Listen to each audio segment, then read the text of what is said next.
Dearest player, I hope this letter finds you well. I can hear your complaint already. Gordon Freeman, we've not heard from you in ages. Well, if you care to hear excuses, I have plenty. The greatest of them being I've been in other dimensions and whatnot, unable to reach you by the usual means. This was the case until 18 months ago, when I experienced a critical change in my circumstances and was redeposited on these shores. In the time since, I have been able to think occasionally about how best to describe the intervening years, my years of silence. I do first apologize for the wait, and that done, hasten to finally explain, albeit briefly, quickly, and in very little detail, events following those described in my previous letter, referred to herewith as Episode 2. To begin with, as you may recall from the closing paragraphs of my previous missive, the death of Eli Vance shook us all. The research and rebellion team was traumatized, unable to be sure how much of our plan might be compromised, and whether it made any sense to go on at all, as we had intended. And yet, once Eli had been buried, we found the strength and courage to regroup. It was the strong belief of his brave daughter, the feisty Alex Vance, that we should continue on as her father had wished. We had the Arctic coordinates, transmitted by Eli's longtime assistant, Dr. Judith Mossman, which we believed to mark the location of the lost research vessel, Borealis. Eli had felt strongly that the Borealis should be destroyed rather than allow it to fall into the hands of the Combine. Others on our team disagreed, believing that the Borealis might hold the secret to the revolution's success. Either way, the arguments were moot until we found the vessel. Therefore, immediately after the service for Dr. Vance, Alex and I boarded a helicopter and set off for the Arctic. A much larger support team, mainly militia, was to follow by separate transport. It is still unclear to me exactly what brought down our little aircraft. The following hours spent traversing the frigid waste in a blizzard are also a jumbled blur, ill-remembered and poorly defined. The next thing I clearly recall is our final approach to the coordinates Dr. Mossman had provided, and where we expected to find the Borealis. What we found instead was a complex, fortified installation, showing all the hallmarks of the sinister Combine technology. It surrounded a large, open field of ice. Of the Hypnos itself, there was no sign, or not at first. But as we stealthily infiltrated the Combine installation, we noticed a recurrent, strangely coherent, auroral effect, as of a vast hologram fading in and out of view. This bizarre phenomenon initially seemed like an effect caused by an immense Combine lensing system. Alex and I soon realized that what we were actually seeing was the research vessel Borealis itself, phasing in and out of existence at the focus of the Combine devices. The aliens had erected their compound to study and seize the ship whenever it materialized. What Dr. Mossman had provided were not coordinates for where the sub was located, but instead for where it was predicted to arrive. The vessel was oscillating in and out of our reality. Its pulses were gradually steadying, but there was no guarantee it would settle into place for long, or at all. We determined that we must put ourselves into position to board it at the instant it became completely physical. At this point, we were briefly detained, not captured by the Combine, as we feared at first, but by minions of our former nemesis, the conniving and duplicitous Wallace Breen. Dr. Breen was not as we had last seen him, which is to say, he was not dead. At some point, the Combine had saved out an earlier version of his consciousness, and upon his physical demise, they had imprinted the backup personality into a biological blank, resembling an enormous slug. The Breen grub, despite occupying a position of relative power in the Combine hierarchy, seemed nervous and frightened of me in particular. Wallace did not know how his previous incarnation, the original Dr. Breen, had died. He knew only that I was responsible. Therefore, the slug treated us with great caution. Still, he soon confessed he was never able to keep quiet for long, that he was himself a prisoner of the Combine. He took no pleasure from his current grotesque existence and pleaded with us to end his life. Alex believed that a quick death was more than what Wallace Breen deserved, but for my part, I felt a modicum of pity and compassion. Out of Alex's sight, I might have done something to hasten the slug's demise before we proceeded. Not far from where we had been detained by Dr. Breen, we found Judith Mossman being held in a Combine interrogation cell. Things were tense between Judith and Alex, as might be imagined. Alex blamed Judith for her father's death, news of which Judith was devastated to hear for the first time. Judith tried to convince Alex that she had been a double agent, serving the resistance all along, doing only what Eli had asked of her, even though she knew it meant she risked being seen by her peers, by all of us, as a traitor. I was convinced. Alex, less so. But from a pragmatic point of view, we depended on Dr. Mossman, for along with the Borealis coordinates, she possessed resonance keys, which would be necessary to bring the vessel fully into our plane of existence. We skirmished with Combine soldiers, protecting a Combine research post. Then Dr. Mossman attuned the Borealis to precisely the frequencies needed to bring it into brief coherence. In the short time available to us, we scrambled aboard the ship, with an unknown number of Combine agents close behind. The ship cohered for only a short time, and then its oscillations resumed.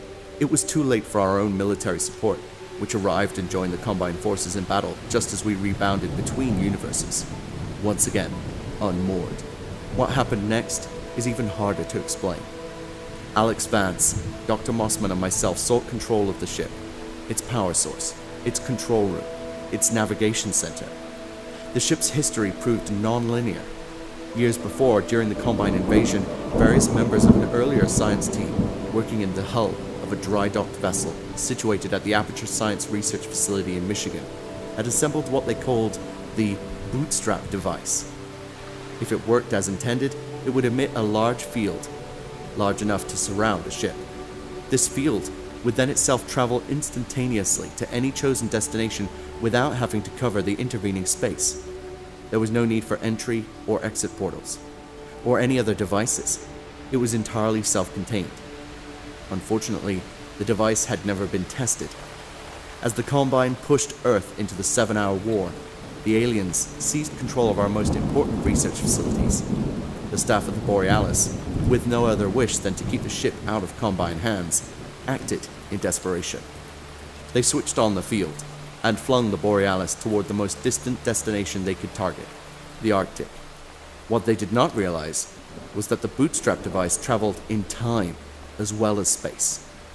Nor was it limited to one time or one location. The Borealis, and the moment of its activation, was stretched across space and time, between the nearly forgotten Lake Huron of the 7-hour war and the present-day Arctic. It was pulled taut as an elastic band, vibrating, except where, at certain points along its length, one could find still points, like the harmonic spots along a vibrating guitar string. One of these harmonics was where we boarded, but the string ran forward and back, in both time and space, and we were soon pulled in every direction ourselves. Time grew confused. Looking from the bridge, we could see the dry docks of Aperture Science at the moment of teleportation, just as the Combine forces closed in from land, sea, and air. And at the same time, we could see the Arctic wastelands, where our friends were fighting to make their way to the Protean Borealis. And in addition, glimpses of other worlds, somewhere in the future perhaps, or even in the past.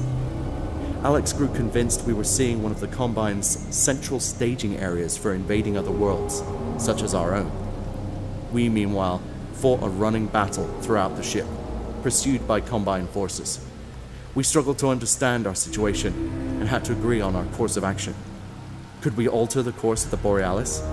Should we run it aground in the Arctic, giving our peers the chance to study it? Should we destroy it with all hands aboard, our own included?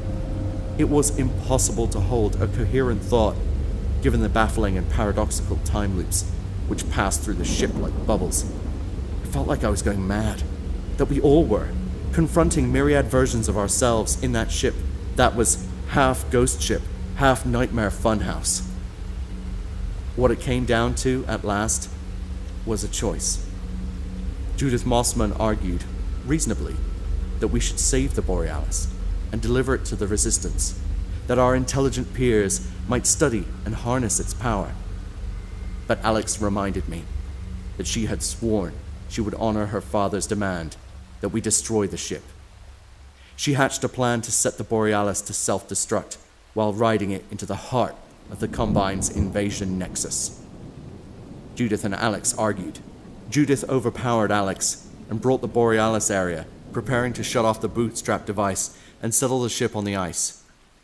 Then, I heard a shot, and Judith fell. Alex had decided for all of us. Or her weapon had. With Dr. Mossman dead, we were committed to the suicide plunge. Grimly, Alex and I armed the Borealis, creating a time-traveling missile, and steered it for the heart of the Combine's command center. At this point, as you will no doubt be unsurprised to hear, a certain sinister figure appeared in the form of that sneering trickster, G-Man. For once, he appeared not to me, but to Alex Vance. Alex had not seen the cryptical schoolmarm since childhood, but she recognized him instantly. Come along with me now. We've places to be and things to do, said G-Man. And Alex acquiesced.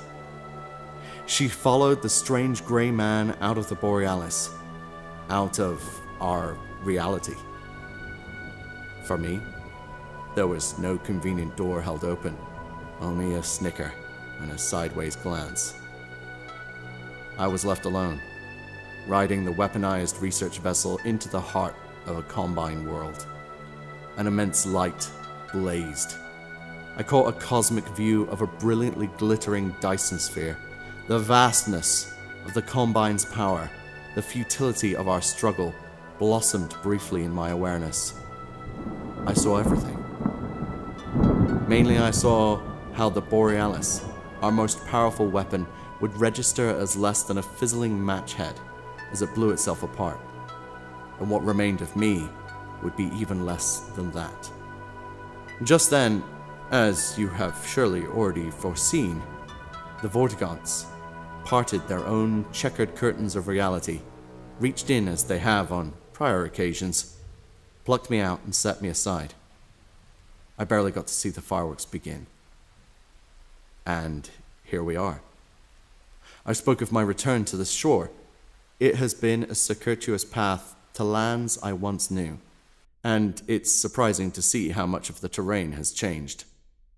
Enough time has passed that few remember me, or what I was saying when I last spoke, or what precisely we hoped to accomplish. At this point, the Resistance will have failed or succeeded. No thanks to me. Old friends have been silenced or fallen by the wayside. I no longer know or recognize most members of the research team, though I believe the spirit of rebellion still persists. I expect you know better than I the appropriate course of action, and I leave you to it. Expect no further correspondence from me regarding these matters. This is my final episode. Yours in infinite finality, Gordon Freeman, PhD.